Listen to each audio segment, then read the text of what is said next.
بسم اللہ الرحمن الرحیم الحمد للہ رب العالمین وصلی اللہ وسلم علی نبینا محمد وعلی آلہ واصحابہ اجمعین اما بعد اعوذ باللہ من الشیطان الرجیم بسم اللہ الرحمن الرحیم ان اللہ لا یغفر ان یشرک به ویغفر ما دون ذلک لمن یشاء۔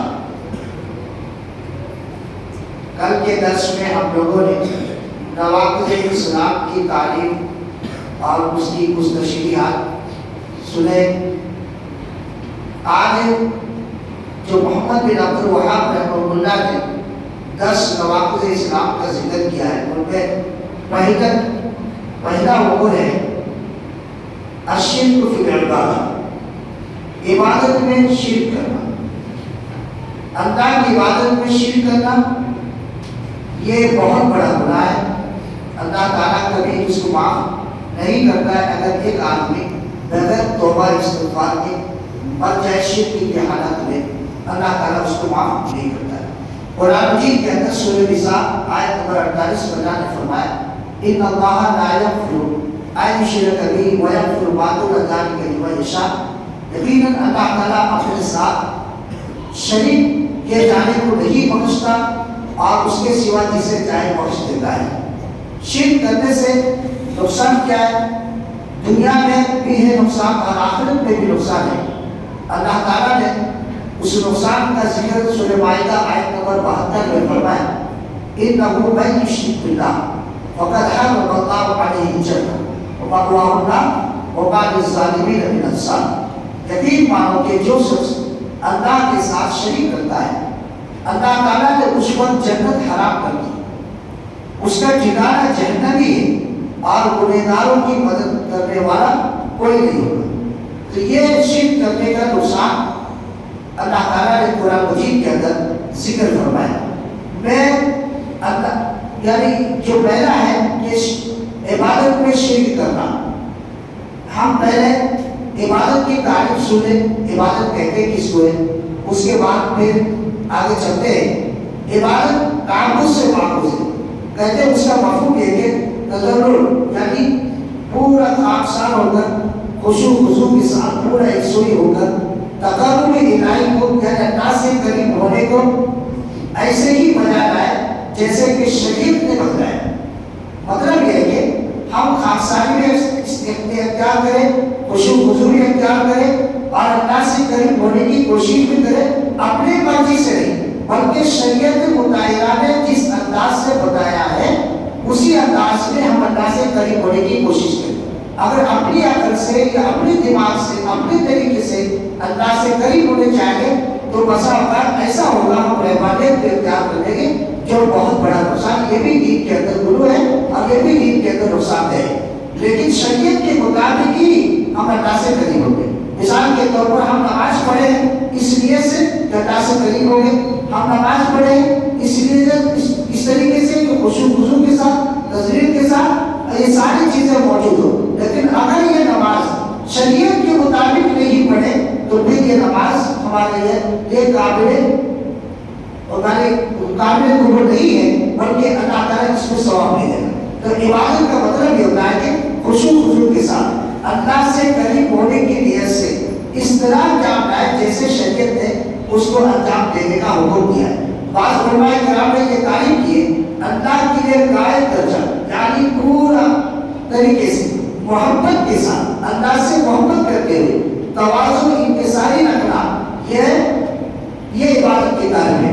اور بات شیخ الاسلام امام ابن تیمیہ رحمۃ اللہ علیہ نے اس کی تعریف بیان کی، عبادت ایک جامع نام ہے جس میں ہر وہ ظاہر و باطنی اقوال و اعمال شامل ہے، یعنی وہ عمل جو ہم دکھا کر کرتے جیسے نماز ہے، قرآن کی تلاوت، ذکر و اذکار، وہ عمل جو ہم لوگوں کے سامنے دکھا کر نہیں اندر سے کرتے جیسے روزے کی عادت ہے، ظاہری باطنی تمام عمل چاہے ہم اپنی زبان سے وہ الفاظ ادا کر کے عبادت ادا کرتے ہو یا کوئی ایسا ارکان ہو جو عمل کر کے ہم بتاتے ہو، سارے کی ساری چیز جیسے اللہ تعالیٰ پسند فرمائے اور اس سے راضی ہو، کہ اس کو عبادت کہتے ہیں۔ تو اس طرح سے عبادت کی تعریف ہم لوگوں نے سمجھا۔ تو عبادت میں شرک کرنا یہ بہت بڑا گناہ ہے، اللہ تعالیٰ کبھی اس کو معاف نہیں کرتے۔ کہتے ہیں اسی شرک کی ہی ترتیب سے غیر اللہ کے لیے ذبح کرنا بھی، یعنی شرک کا کیا ہے، عبادت کیا ہے کہ غیر اللہ کے لیے ذبح کرنا.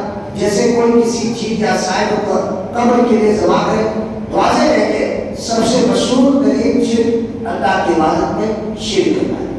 سب سے بڑا شرک جو ہے وہ ہے اللہ تعالیٰ کی عبادت میں شرک کرنا. ہر مسلمان پر واجب ہے، یعنی اللہ کی صاحب کے نام کہتے ہیں ہر مسلمان پر واجب اور ضروری ہے وہ اپنے نفس، اپنے مال، اپنی دولت سے کہیں زیادہ اپنے دین کے مطابق کرے، دین کے مطابق کرے. اپنے مال سے زیادہ، اپنی جان سے زیادہ اور اپنے نفس سے زیادہ سب سے زیادہ کس سے کرنا ہے؟ دین کے مطابق کرے. کہیں اس کا ایمان تباہ تو نہیں ہو جائے، اس کا دین برباد تو نہیں ہو جائے. اس بات کی فکر زیادہ ہونا چاہیے. دولت اللہ تعالیٰ جس کو جتنا چاہے دیتا ہے، ہم لاکھ کوشش کریں تو دولت کے نقصان کوئی بڑا نقصان نہیں ہے اور جان کا نقصان کوئی بڑا نقصان نہیں ہے، لیکن سب سے بڑا نقصان کیا ہے؟ دین کا نقصان. تو دین کا ڈر ہمیشہ اپنے دلوں کے اندر رکھنا چاہیے. مگر اپنے دین کے بارے میں آدمی کس چیز سے ڈرے؟ سوال پیدا ہوتا ہے کہ دین کے بارے میں کس چیز سے ڈرے؟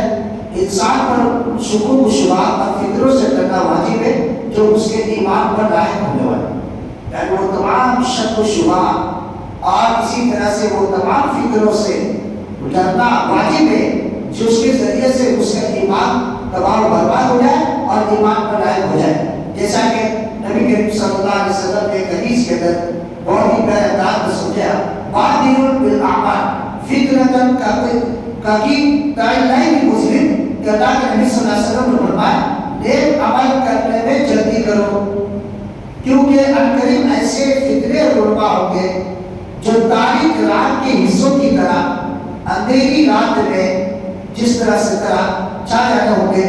ان فطرت بھرے ماحول میں صبح کو آدمی مومن ہوگا، صبح کو آدمی مومن ہوگا، شام ہوتے ہوتے وہ کافر ہو جائے. ایسے دوران یا شام کو مومن ہوگا تو صبح ہوتے ہوتے وہ کافر ہو جائے گا. اپنا دین و ایمان دنیا کے چند کوڑیوں کے عوض بھیجتا چلا جائے گا. یعنی آدمی اپنے ایمان کو، اپنے دین کو، دنیا کی سب چیز اسی کو بھیج دے گا. آج وہ ماحول دیکھیے، پھر ایک پھرے گا. مسلمان جب تک بقائے حیات ہے، جب تک زندہ ہے، اس کا فطروں سے سامنا ہوگا ہے اور دین سے پھیر دینے والے امور بھی پیش آتے رہے. مسلمان کے سامنے ایسے دور، ایسے امور، ایسی چیزیں آئیں گی کہ آدمی دین سے بچنا بڑا مشکل ہو جائے گا. وہ سے اوپر آتے رہیں گے. اسی لیے موحدوں کے امام حضرت ابراہیم علیہ السلام نے ایک دعا کرتے رہتے تھے، وَإِذْ قَالَ إِبْرَاهِيمُ رَبِّ اجْعَلْ هَٰذَا الْبَلَدَ آمِنًا وَاجْنُبْنِي وَبَنِيَّ أَن نَّعْبُدَ الْأَصْنَامَ رَبِّ إِنَّهُنَّ أَضَلَّلْنَ كَثِيرًا مِنَ النَّاسِ. سورہ ابراہیم آیت نمبر 35 اور 36 میں اللہ نے فرمایا، ابراہیم علیہ السلام نے کہا کہ اسے میرے رب مجھے اور میری اولاد کو بت پرستی سے بچاؤ. ابراہیم علیہ السلام ہمیشہ دعا کرتے اور اے میرے ماننے والے معبود، انہوں نے بہت سے لوگوں کو برائے حق سے بھٹکا دیا ہے، اسی لیے مجھے ان برائی سے بچا.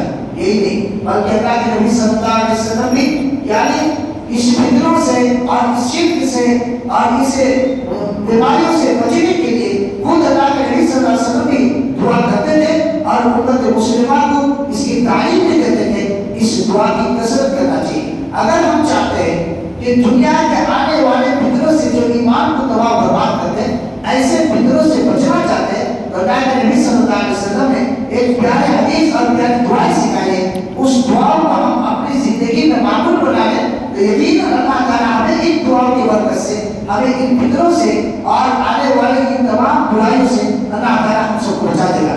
وہ دعا کریں. اللہ کے نبی صلی اللہ علیہ وسلم یہ دعا کرتے تھے، یا مقلب القلوب ثبت قلبی علی دینک. اے دلوں کے پھیرنے والے کون؟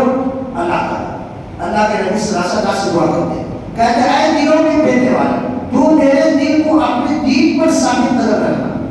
اللہ کے نبی صلی اللہ علیہ وسلم ہمیشہ یہ دعا کرتے تھے اور امت مسلمہ بھی اس دعا کی امید کرے. کیونکہ اللہ کے نبی صلی اللہ علیہ وسلم کی دعائیں ہمارے لیے ایک نمونہ ہے. اما عائشہ اس دعا کو کثرت سے پڑھتے تھے. اما عائشہ رضی اللہ تعالیٰ عنہ فرماتی ہے یہ سن کر پوچھتی ہے اللہ کے نبی صلی اللہ علیہ وسلم سے سوال کرتی ہے. کیا سوال کرتی ہے؟ آپ کو میں بکثرت یہ دعا پڑھتی سنتی ہوں، ہمیشہ آپ یہ دعا پڑھتے، وجہ کیا ہے؟ کہا کہ کیا آپ بھی یہ اپنے نفس سے ڈرتے، اپنے نفس سے، اپنے خواہشات سے ڈرتے؟ اللہ کے نبی صلی اللہ علیہ وسلم نے جواب دیا میں کیوں نہ کروں.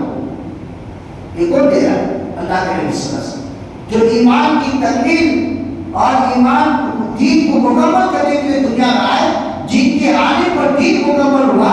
ایسا انسان اللہ سے دعا کرتا ہے. حضرت عائشہ رضی اللہ تعالیٰ عنہ اس دعا کے بارے میں پوچھتی ہے تو ہمیں کتنی زیادہ اس دعا کو پڑھنا چاہیے، ہم کو اندازہ ہونا چاہیے. کہتے کہ کیوں نہ کرو جبکہ عالمی کا دل اللہ تعالیٰ کے دو انگلیوں کے درمیان ہے، دو انگلیوں کے درمیان ہے. اور اللہ تعالیٰ اس انگلیوں کے ایسے دل کو پلٹتا رہتا ہے، پلٹتا رہتا ہے. کہتے ہیں اگر وہ چاہے تو ٹیڑھا کر دے چاہے تو سیدھا. تو ہمیں اس کثرت کو دعا پڑھنا چاہیے تاکہ اللہ تعالیٰ ہمارے دین کو بھی دین پر ثابت قدم رکھے، دین پر ثابت قدم رکھے. چنانچہ مسلمان کو اپنے دین کے مطابق ڈرتے رہنا چاہیے، ہمیشہ ڈرتے رہنا چاہیے.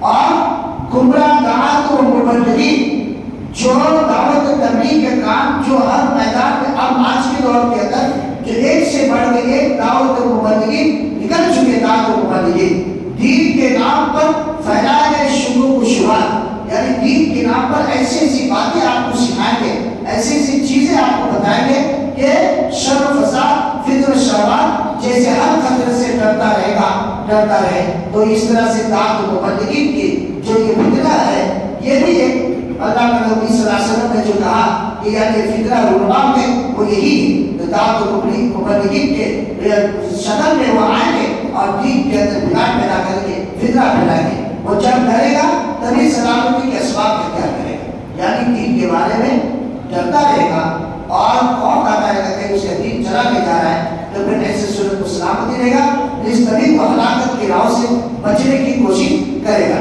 یاد رہے کہ جو ڈرے تو لیکن سلامتی کے اسباب اختیار نہ کرے. یعنی ہم اللہ سے ڈرتے ہیں، خوف کھاتے ضرور ہیں، لیکن سلامتی کا راز اختیار نہیں کرتے، یعنی ان چیزوں سے بچنے کی کوشش نہیں کرتے جن چیزوں سے ہمارا دین اور ایمان تباہ ہو.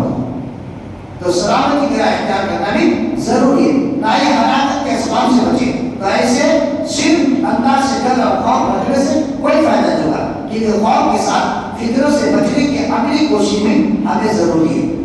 فتنوں کے عملی کوشش بھی ہمارے لیے ضروری ہے، تبھی جا کر ہم فتنوں سے بچ سکتے ہیں اور اللہ تعالیٰ سے پر ایمان رکھ سکتے ہیں. لہٰذا جو غیر اللہ کے لیے ذبح کرے یا نذر مانے یا صدقہ کرے یا مردوں اور غائب لوگوں سے دعا کرے یا مردوں سے مدد طلب کرے یا اس طرح کا کوئی عمل کرے تو وہ اللہ کے ساتھ شریک کرنے والا ہے، کیونکہ ہر طرح کی عبادت صرف اللہ کے لیے ہی روا ہے. اللہ تعالیٰ نے قرآن مجید کے اندر ارشاد فرمایا وما خلقت الجن والانس الا ليعبدون، کہ میں نے جنات اور انسان کو صرف اور صرف اپنے عبادت کے لیے پیدا کیا ہے. اسی لیے یہ تمام چیزوں کو یعنی اللہ سے ڈر اور خوف رکھتے ہوئے ان فتنوں سے بچنے کی بھی ہم کو کوشش کرنا چاہیے تاکہ ہمارا ایمان اور ہمارا دین دونوں محفوظ رہ سکے. صرف اللہ سے اگر ہم ڈرتے ہیں، خوف کرتے ہیں اور ان فطروں سے نہیں بچتے تو ہم کو کوئی فائدہ نہیں ہوگا. اگر ان فطروں سے بچتے لیکن اللہ کا خوف نہیں کرتے تو پھر کوئی فائدہ نہیں ہوگا. دونوں لازم و ملزوم چیزیں، اللہ سے ڈرنا بھی ہے اور ایسے فطروں سے ہم کو بچنا ہے. اور یہ فطرے کئی شکل و صورت میں آئیں گے، کبھی تعویذات کی شکل میں، کبھی جھاڑ پھونک کی شکل میں، کبھی دعوت و مبلغین کی جھکا اوڑھ کر کے آپ کے سامنے آئیں گے اور مبلغ بن کر کے آپ کے سامنے دین کی پہچان کریں گے، دین کی اشاعت کریں گے. لیکن اسی کے بیچ میں آپ کے اندر ایسے ایسے فطرے ڈال دیں گے جس سے بچنا بڑا مشکل ہوگا. اسی لیے اللہ تعالیٰ سے دعا کریں کہ یا مقلب القلوب ثبت قلبی علی دینک. یہ دعا کو کثرت سے پڑھیں اور اللہ سے دعا کرتے رہیں کہ اللہ تعالیٰ ہمیں فطروں سے بچائے، دین پر ثابت قدم رہنے کی ہم سب کو توفیق عطا فرمائے اور اللہ تعالیٰ ہم سب کو اپنے ایمان کی اور اپنے دین کی حفاظت کرنے کی توفیق عطا فرمائے. آمین. سبحانک اللہم و بحمدک واشہد ان لا الہ الا انت استغفرک و اتوب الیک.